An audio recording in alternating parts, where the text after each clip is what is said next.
Hello friends. Now to solve this expression we follow the BODMAS rule. BODMAS rule says first we solve bracket, small bracket, curly bracket, then square bracket. O stands for of we convert into multiplication and square roots, cube roots and exponent under the O. D stands for division, M stands for multiplication, A stands for addition, S stands for subtraction.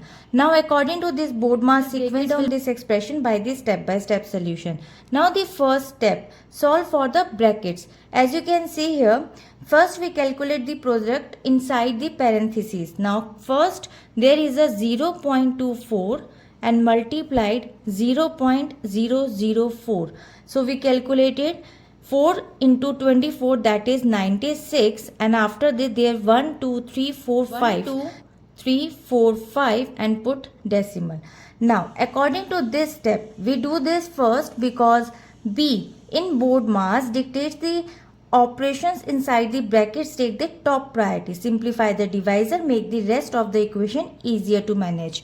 Now the expression becomes 0.016 multiplied 0.04 multiplied 96 and divided by 0.00096. Now the second simplify with division and multiplication. Now division and multiplication in BODMAS, division and multiplication have the same priority. So we work from left to right. However, expressing the division as a fraction helps simplify the numbers quickly. See, 0.016 multiplied by 0.04 multiplied by 96 and divided, you can take as a denominator 0.00096. Now handle the decimal. Notice that this can be written as 96 multiplied by 10 power minus 5.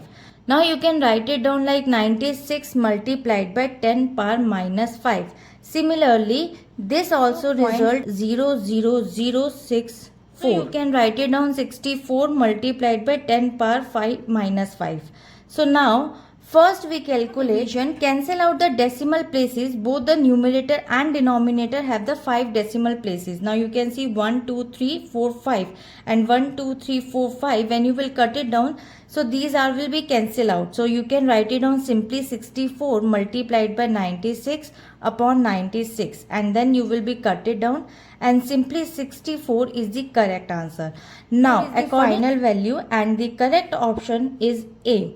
According to this question, the conclusion says by grouping the division B, we effectively cancelled out the 96 and the decimal shifts, leaving us with the clean integer. So I hope it is clear. We'll meet in the next video. Bye-bye.